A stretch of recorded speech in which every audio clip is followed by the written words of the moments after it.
bapak-bapak Facebook ya kan masuk Instagram viral 5 juta views guys. Dikatain Arab Bahlul, rambutnya kebalik, bukannya fisik ya fisik loh, bukannya di sini rambutnya tapi malah di sini.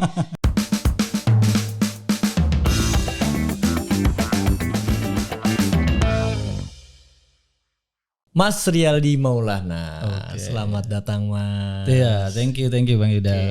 Gue langsung mau nanya aja nih Mas, bikin konten di sosial media tuh susah nggak buat bapak-bapak Facebook? Oh, bapak-bapak Facebook ya.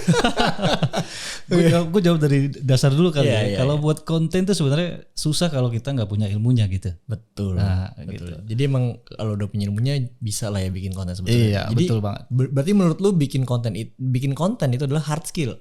Yang dimana hard skill itu bisa dikuasain dong dengan cara dipelajari. Betul tuh guys ya. Oke, gue mau ngomongin yang lagi hot nih. Mas Riyaldi ini belum lama ini viewsnya di konten Instagram Reelsnya itu tembus 5,4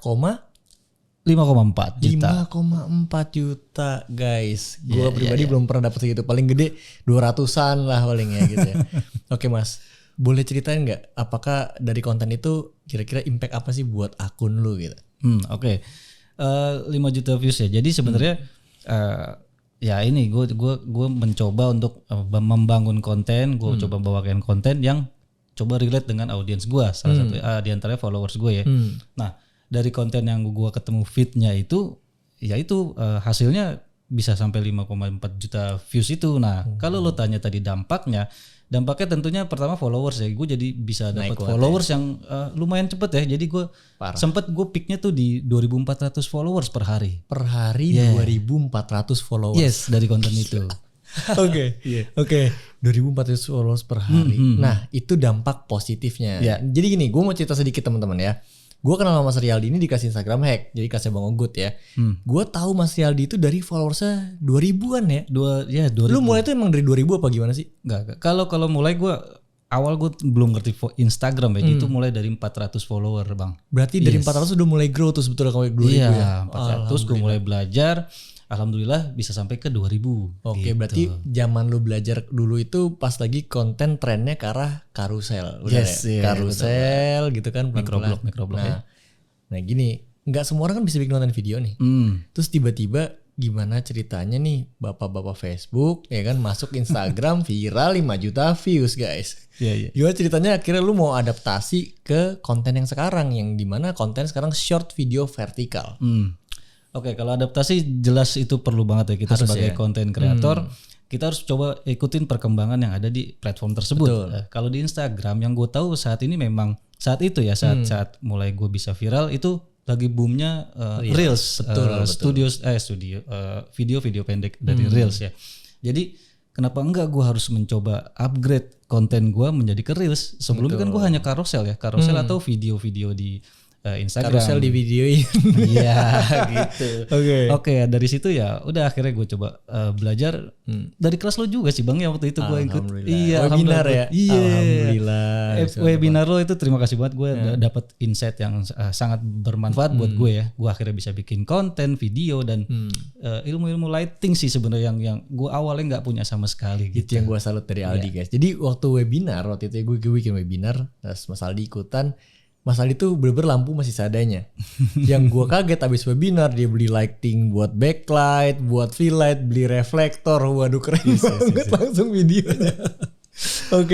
Nah tadi ngomongin dampak positif. Dampak positif udah pasti followers naik ya kan. Betul. Engagement naik. Betul banget. Impact konten-konten lainnya impactnya naik juga viewsnya. Dampak negatifnya nih Mas yang orang belum tahu. Oke, dampak negatif waktu itu ada beberapa head comment sih Bang. Gue baca sih sebetulnya. Itu gue pin-pinin aja biar semua bisa baca, semua respon. Ya, iya head comment itu yang sebenarnya bisa bikin kita drop, bisa bikin kita semakin semangat. Jadi gimana ada dua sih? Ada gimana cara kita nanggepinnya. Betul banget. Nah ini penting nih. Gue juga pengen tanya sama Saldi. Banyak kreator bahkan termasuk gue Mas, ketika gue bikin konten, kayaknya udah bikin konten bermanfaat, edukasi, terus tiba-tiba di hate, itu bikin down. Gue salah apa gitu kan. Nah ada yang menarik dari Mas Riyaldi nih yang mau gue korek-korek. Ini penting banget buat diketahui sama kreator-kreator yang baru mulai. Ketika orang konten kreator kena hate, itu biasanya dia down. Tapi Mas Riyaldi hate-nya di pin, dibecandain.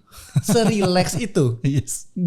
Gimana lu bisa kontrol emosi lu dengan, sumpah yang dikomenin kalau mau tahu ya guys ya, dikatain Arab Bahlul, rambutnya kebalik, bukannya Fisik iya fisik loh, bukannya di sini rambutnya tapi malah di sini.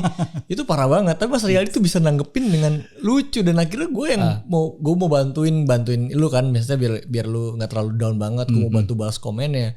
Tapi dengan lu lihat lu kayak gitu, kayak lu santai aja deh, jadi ya gue ikut ketawa aja malah. Gimana Mas? Gimana bisa lu bisa sekalem itu nanggepin haters? Ya, oke. Kalau sekalem itu sebenarnya kembali ke apa tujuan kita ya untuk membangun. Kita mau jadi content creator tuh goalsnya apa yang mau kita capai. Sekarang kita nggak di mana-mana sebenarnya. Semakin kita naik ya, semakin kita viral itu bakal ada aja pro kontra pasti ya. Betul. Ada yang support kita, ada juga yang hate comment. Sekarang gimana cara kita nanggepinnya aja. Jadi saran gue nih guys, kalau bisa ya nggak usah terlalu dipikirin lah hate comment itu, anggap aja apa ya, dia justru merhatiin kita gitu ya. Jadi betul. kita balas santai aja. Jadi jangan ikut malah stres atau lu maki-maki di situ, nggak banget. Jadi itu akan ngerusak personal branding lu di Instagram gitu. Jadi saran gue memang ya udahlah slow aja, balas seadanya, itu akan meningkatkan traffic komen kita malah gitu ya. Juga, iya, jadi ya sebenarnya memang karena beberapa hate comment juga nih guys, traffic di konten gue itu jadi naik gitu. Alhamdulillah. Jadi iya bener ya. Ambil positifnya aja, Bang. Betul. Jadi emang sebetulnya gue juga lagi coba mengadaptasikan. Tapi namanya manusia Mas ya. Gue pribadi masih aja emosi gitu kalau dapat hate kan. Ya tapi dari Mas Aldi ini gue jadi dapat banyak banget kayak, oke, kalau misalnya ada yang komplain, misalnya gue kemarin bikin tutorial, emang nggak diginin dulu bang gitu kan. Ya jadi ya gue balas, oh iya salah ya gitu. Mas Aldi tuh gitu kalau balas komen gitu, oh iya salah ya gitu. Rambut ketuker dijawab, oh iya salah ya, ada kebalik ya. Bisa sesantai itu. Gue kalau udah fisik gue pasti udah wah, anak muda gitu kan. Nah, jadi bang bapak-bapak Facebook tuh emang keren banget, bisa mengatur emosi guys. Oke Mas, tadi kita udah belajar gimana cara nanggepin haters lah ya dari Mas Aldi nih ya, kita teman-teman semua. Nah dari Mas Aldi gimana ya, pesan-pesan buat para haters di luar sana. Mungkin setelah lu kasih pesan-pesan buat para haters di luar sana ya, juga lu kasih juga pesan-pesan buat konten kreator yang baru mulai Mas. Oke. Pesan gue buat haters nih, jadi lu janganlah bikin drop kita nih konten kreator yang mau berusaha untuk menjadi lebih baik gitu ya. Kalaupun lu memang lebih berilmu dari mereka, janganlah lu patahin semangat mereka. Justru coba lu tangkap, ambil posisi positifnya, lu coba bermanfaat lagi buat orang gitu. Jangan malah lu bikin orang drop, orang down. Yes, itu malah membuat lu semakin nggak maju. Lu akan di situ aja. Sedangkan yang lu hate, selama dia bisa mengambil sikap, ya justru dia akan lebih sukses daripada lo. Terus lo harus nonton dia sukses gitu. Betul. Ujungnya jadi konten consumer ya. Iya. Kalau lo punya ilmu, daripada jadi konten consumer doang, cuman komen-komen, mendingan lo share juga. Kenapa enggak? Iya, kalau lo nggak lebih pinter ya kan. Yes. Betul. Jadi semakin lo share, lo semakin banyak dapat manfaat. Betul. Gitu kan. Jangan, nggak usah takut lah lo. Semisal lo pekerja jasa ya, jadi lo share sesuatu yang bisa lo kasih ilmunya, itu malah semakin bermanfaat buat lo.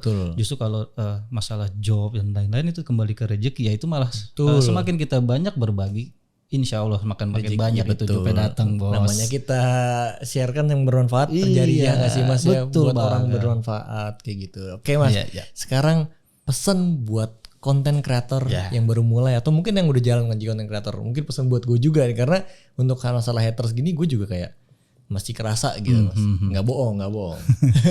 Kalau buat konten kreator pemula ya, jadi pesan gue sih usaha aja terus, belajar ya, belajar apa yang lo nggak bisa sampai lo bisa, dan coba pertajam lagi goals yang mau lo capai. Itu yang akan jadi titik penyemangat lo butuh titik trigger di situ. Jadi saat lo mengalami down, lo mulai males, lo mulai stuck di suatu keadaan, itu yang akan membuat lo semangat lagi. Jadi coba balik aja ke goals lo masing-masing. Berarti emang harus set goalnya yang benar ya. Yang ini gue juga dari mentor gue sih Mas, Kodini Santoso ya. Dia selalu bilang banyak, waktu itu gue ikut kelasnya, di kelasnya bilang kayak, kok kenapa ya saya malas banget nih bikin konten, ngilangin mager gimana sih gitu. Tapi yang Mas Aldi bilang benar, bahwa ya kalau kita masih kalah sama magernya dibanding semangatnya, berarti goals yang kita buat itu nggak menarik atau nggak semenarik dari zona nyaman kita. Berarti goals kita zona kasur lu nih sama game Mobile Legends lu lebih menarik dibanding goals yang mau lu bikin. Itu dia, nentuin goals ya yang realistis juga gitu kan, yang bisa dicapai, dan lu juga harus menarik juga biar lu nggak patah semangat. So itu aja Mas Aldi. Thank you banyak udah datang ke Konten Academy. Makasih banyak. Semoga apa yang kita share bisa bermanfaat buat teman-teman yang akan datang. Oke. Sampai ketemu lagi di podcast berikutnya. Oke, bye.